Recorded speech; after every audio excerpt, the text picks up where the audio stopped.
Antes de sumergirte en esta increíble historia, considera suscribirte al canal y activar la campanita. Cada historia aquí tiene algo que decir, y no querrás perderte ni una. En un pequeño pueblo olvidado del suroeste de Francia, a pocos kilómetros del bosque de las Caux, vivía Juana Morel, una mujer de 78 años de aspecto lacio, con el pelo recogido en un moño y manos curtidas por la jardinería. Respetada es maestra de escuela, enseñó a leer a 2 generaciones de niños de la aldea. Había vivido la guerra, el éxodo y la reconstrucción, pero desde la muerte de su esposo, Gustave 15 años antes, víctima de un cáncer silencioso, el mundo parecía haberse alejado de ella. Su casa, un edificio del siglo XVIII con contraventanas verdes descascarilladas, parecía congelada en el tiempo.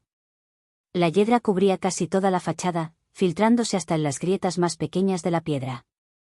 Dentro, reinaba el silencio, roto solo por el tic-tac de un reloj de pared y los murmullos que Jean dirigía a sus plantas de interior, Hortense, el helecho, Clement, el ficus, y Paulette, la orquídea cansada. Había aprendido a domar la soledad, no como enemiga, sino como fiel compañera. Sus días seguían una tranquila rutina: leer temprano por la mañana con café caliente, deservar bajo el viejo ciruelo, luego tejer o hacer crucigramas a la luz de la estufa de leña. A veces recibía la visita de su sobrina Claire o del cartero, pero la mayoría de las veces, el silencio era su reino. Pero esa noche, un atardecer de octubre envuelto en niebla, algo rompió esa paz. La niebla era espesa, casi sobrenatural, y se tragaba los contornos familiares del jardín. Mientras Jean cerraba las contraventanas, oyó un grito desgarrador, un maullido largo, agudo, casi lastimero, que parecía provenir del viejo banco de madera bajo el nogal. Se quedó paralizada un instante. No era el maullido de un gato hambriento, sino un sonido, retorcido, como un aliento mezclado con una queja. Agarró su linterna, se puso el chal y salió al frío húmedo. La luz amarilla recortaba siluetas inciertas en la niebla. Fue entonces cuando lo vio, un animal diminuto, empapado y temblando sus ojos, 2 puntos dorados que brillaban en la noche. Estaba acurrucado en un hueco del banco, invisible a simple vista. Su primera impresión fue la de un gatito abandonado. Quizás la camada de un gato callejero, pensó. Pero había algo profundamente extraño: su pelaje, tan denso y negro que parecía absorber la luz, estaba salpicado de manchas opacas, como cenizas. Sus patas eran anormalmente largas y delgadas, y sus orejas demasiado pequeñas para su cabeza. Pero más que nada, sus ojos dorados, partidos verticalmente, brillaban como si contuvieran una llama interior. No solo parecían ver a Juana, lo estaban observando, la estaban evaluando. A pesar de una vergüenza instintiva que no podía nombrar, el corazón de su abuela se ablandó. «No morirás congelado esta noche, pequeño mío», susurró ella. Lo envolvió en una vieja tela de lino y lo llevó adentro, lo colocó en una canasta frente al fuego y luego le sirvió un platillo de leche. Él no tocó la comida. Simplemente permaneció allí, inmóvil, mirando fijamente las llamas.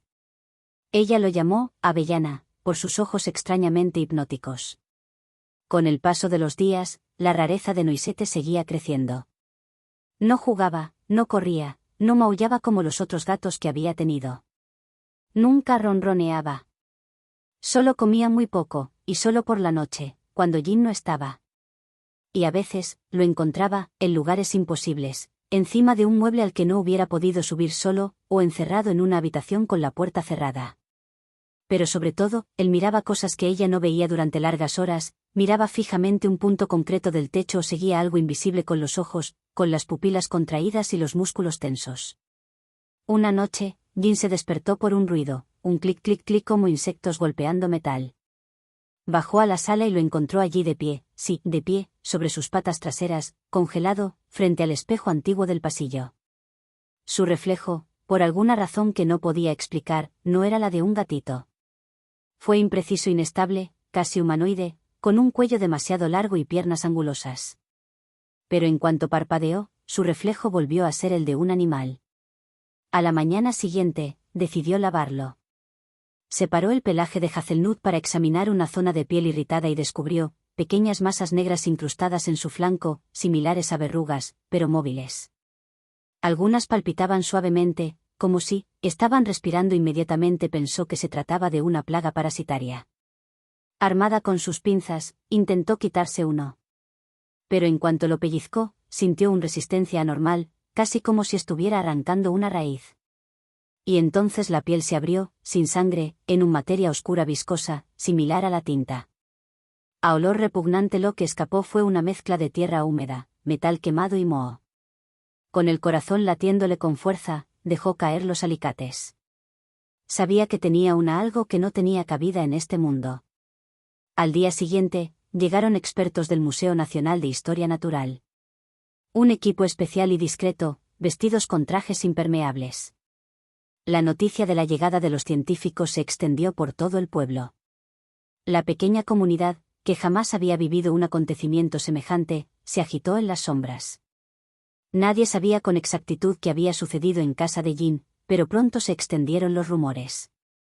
Se hablaba de un animal misterioso, quizá una nueva especie, quizá una criatura rara, que surgía de la nada. Autoridades sanitarias había presionado a todos para que mantuvieran el incidente en secreto.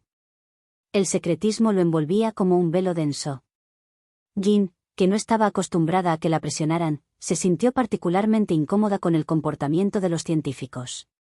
Los expertos llegaron una mañana gris, y su presencia pesaba sobre el pueblo como una tormenta inminente.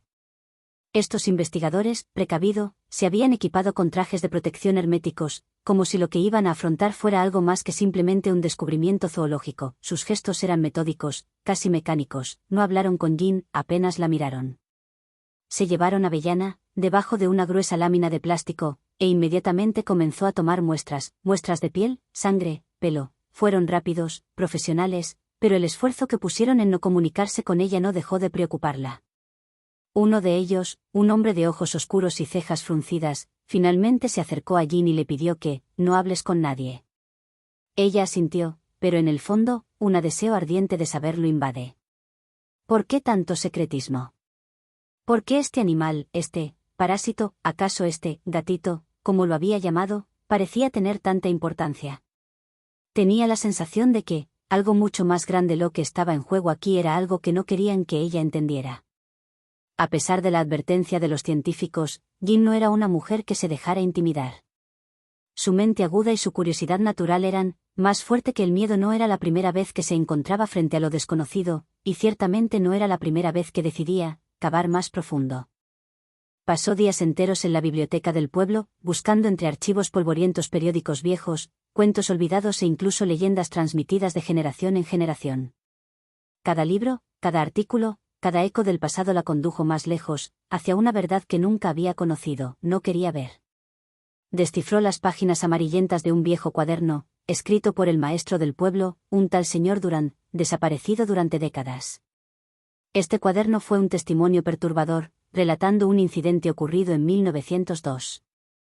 A niño pequeño, un huérfano del pueblo, había sido encontrado muerto en el bosque. Su cuerpo estaba cubierto con picaduras y úlceras, pero lo que más congeló a Jin fueron los pequeños túneles circulares, descubierto en su cráneo. La mención de cosas nacidas de la tierra la hizo estremecer. Según el señor Durán, las cosas tomaron la forma de animales, en particular gatos y criaturas familiares, para engañar a los hombres y permitirles invadir sus cuerpos, sus mentes. El profesor había descrito estas cosas como siendo entidades latentes, que esperaban un cambio en el entorno para despertar.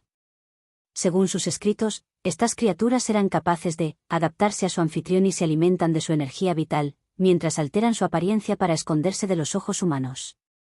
Juana entonces comprendió lo que había encontrado. Hazelnut no era un gatito.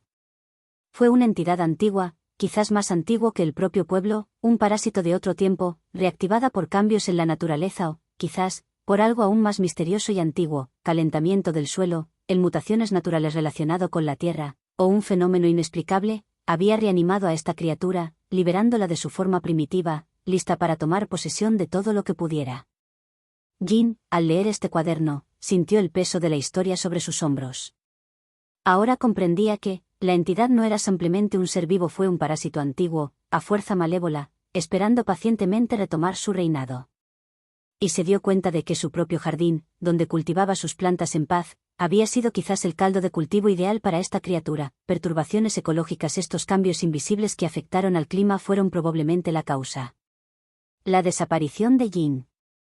Una semana después, los científicos regresaron.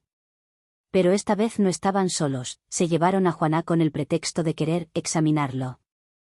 El argumento era oficial, pero Jean sabía, en el fondo, que no era por eso que se la llevaban. Tenían miedo de lo que ella sabía, la silenció, tal como lo habían hecho con Avellana. Se la llevaron en un vehículo negro acristalado, sin despedirse. Sin embargo, sus ojos, permaneció claro, ella sabía que se había quedado sin tiempo, el peligro que había descubierto era mucho más grande de lo que hubiera imaginado. Pero nunca tuvo la oportunidad de contarle a nadie lo que había encontrado, porque una vez que se fue, Jean nunca regresó. La casa se vendió rápidamente. Se llevaron los muebles, destruyeron las pertenencias o las vendieron en una subasta discreta, el edificio fue demolido, dejando atrás un campo desnudo, sin alma, donde la tierra parecía haber sido desfigurada, como si algo vivo hubiera sido arrancado del suelo. Sin embargo, en el pueblo, los rumores no cesaban. La antigua casa de Jean, ya desaparecida, seguía presente en la mente de los aldeanos, historias de la época del señor Durand resurgió, y los antiguos comenzaron a hablar nuevamente de cosas nacidas de la tierra, de criaturas que se escondían bajo formas familiares para engañar a los hombres. Algunos dicen que una noche al año, en la luz de la luna, todavía podemos escuchar uno pequeño y extraño maullido en el bosque. Un grito demasiado largo, demasiado agudo, para ser de un gato. Y cada año, al resonar este grito, los habitantes recuerdan las advertencias: nunca respondas porque si lo haces, también podrías traer algo a casa. Así termina la historia de Jean Morel, pero el misterio de la avellana, la entidad parásita, permanecer bajo la superficie, esperando su momento. Y los que saben, los últimos testigos, viven a la sombra del secreto, conscientes de que a veces, ciertas verdades nunca deben ser descubierto.